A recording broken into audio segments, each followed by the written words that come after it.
Well, let's now talk to political journalist and author Gearoid O'colmain, who joins us from Paris this evening. Thanks very much for joining us again on RT International. You're in the French capital. What's the mood and atmosphere in the city right now?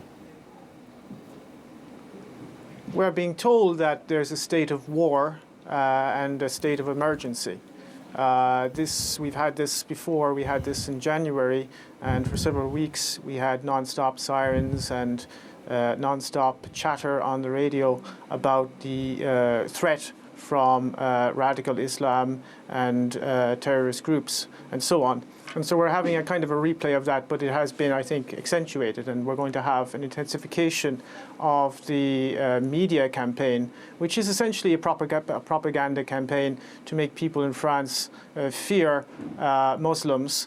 We need to be clear about the origin of the war on terror. The war on terror is, I quote, orchestrated from abroad. These are the words François Hollande used to describe this terrorist attack.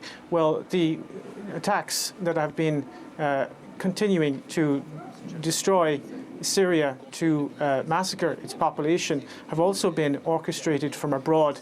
They were orchestrated by NATO, and they've been carrying these attacks out against the civilian population of Syria for 4 years now. And this is a terrorist campaign that is also orchestrated from abroad. And people in Europe need to understand that there is a war that is becoming global, that is being waged against civilian populations in particular. It is a form of neo-imperialism and neo-colonialism which aims to divide and conquer European and Middle Eastern and African and the world's population, for that matter, and to make them submit to a global order that does not serve the interests of most of the people on this planet, but that does serve the interests of a very few ruling elite, a very small, tiny, and particularly tyrannical ruling elite. There is no war on terror. There is a war that is being waged using proxy groups, terrorist proxy groups, and they are being used against nation states who are resisting US and Israeli hegemony, and they are also being used as a means of disciplining the workforces in Europe. In a period of mass unemployment and austerity, you now have terrorist attacks being committed by terrorists funded, armed and trained by Western intelligence agencies. There is no such thing as ISIS. ISIS is a creation of the United States. We know that from official sources of the US military themselves. Declassified documents from the Defense Intelligence Agency have confirmed that. And the French government is now attempting to drum up support for more military intervention in Syria. And what they want to do is they want to get in on the game. The game is almost lost. The Russians have routed much of the Islamic State. You now have Islamic State militants coming into Europe disguised as refugees. That will destabilize Central Europe, and the French government wants to get in on the game in Syria and prop up those so-called moderate rebels. There are no moderate rebels, of course, in Syria. There are Al-Qaeda and ISIS militants, terrorists who have been beheading people, eviscerating people, absolutely creating chaos and genocide right across the region, and this does not serve the Syrian people or anyone other than the Western corporate elites and their geopolitical interests. What do you expect France to do now in the light not only of Friday's terrorism, but 10 months on from Charlie Hebdo? It's not going to ease up on what it's doing, is it? No. Much depends on how the French public will react. If they will, we are being bombarded now with a media propaganda campaign. There's this non-stop talk where we're told not to go out in the street. We're supposed to be fearful and keep quiet and so on. I think there is going to be a campaign against dissidents in France. They're very worried about the new media that has emerged in recent years, and they are very worried worried about the alternative media.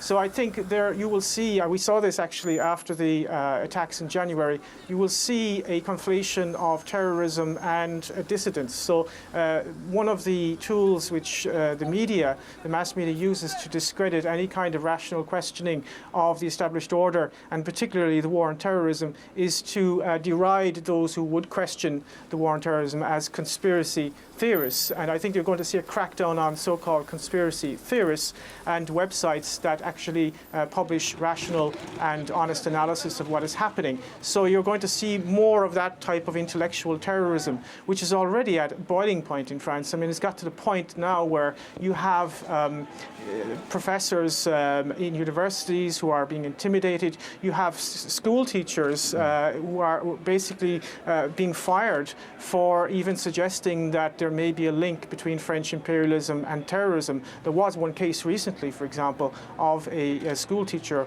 who almost lost his job when he suggested there might be a link between French foreign policy and terrorism. So we are going through a period of deep intellectual terrorism. And of course, these random terrorist acts, which are a form of low-intensity civil war. I think that the current crisis, the refugee crisis, which is really a form of coercive engineered migration, because they could have easily have been prevented, this form of coercive engineered migration is going to make this a lot worse, and it is going to create the conditions of civil war. It is a natural consequence, of course, of globalization, of financial capitalism. This is essentially what it leads to. I mean, it leads to a breakdown of society. And the only way in which they can kind of keep everybody down is by a policy of divide and conquer. So you're going to see a situation where you've got very much a Wahhabized working class in France. They're being Wahhabized by the allies of the French political elite, the Saudis and the Qataris. They're building Wahhabite mosques all over the place. And that is going to Wahhabize the youth, and they're going to be then used as pawns, if you like, in much bigger geopolitical wars, proxy wars against Russia, proxy wars against Iran in the Middle East, and so on. And that is going to create massive social unrest. It's going to divide working people against each other. And the only people who are going to actually benefit from this are the war contractors, the military, industrial, media, intelligence complex. So in whatever way you look at this, I don't know who exactly committed this attack and this atrocity, but the real people who are responsible, whether directly or indirectly or consciously or unconsciously, is the French government, because they have been complicit in terrorism in the Middle East and all over Africa.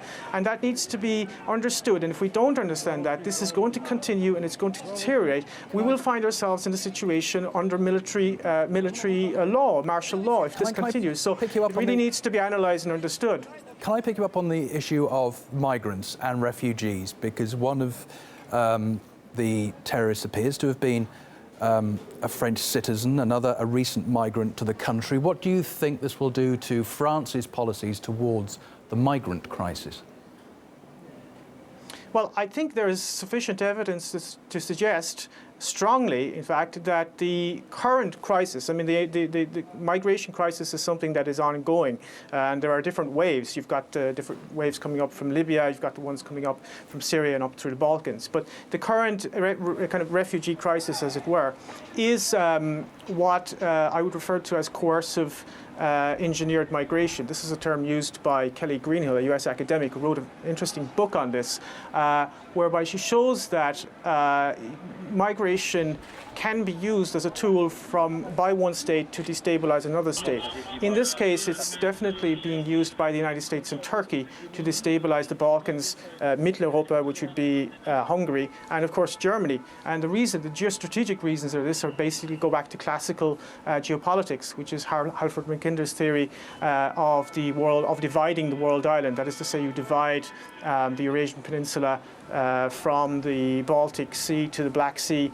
You create an intermarium there so that you prevent German and Russian unity. And that is why Germany essentially is being kind of overrun with people who are themselves victims of globalization, but they are now being instrumentalized and used as weapons of globalization. And this is one of the key contemporary strategies of US imperialism. You use the consequences of globalization as further tools to further globalization. And I think there is no policy in Europe to to control immigration or anything like that. I think that the key question here is not actually controlling immigration. The key question is stopping this geopolitical destabilization of Europe. And some countries are attempting to do that. Hungary is attempting to do that. Bulgaria is attempting to a certain extent to do that. In other words, trying to find out who's an actual refugee and who isn't. They're prioritizing women and children, for example, in Hungary. That's a rational approach. But of course, Viktor Orban of Hungary is being demonized by the European Union for his insistence on implementing the laws of the European Union and of a Hungarian nation state. Here, you're in a situation where the French government is totally subordinate to US dictates. This is a country that has been completely taken over by US imperialism, just as Germany. And France doesn't really have a foreign policy. It does whatever Washington tells it to do. OK, it's always good to get your thoughts on this. Gearoid O'Colmain, thanks very much for joining us from Paris this Saturday evening.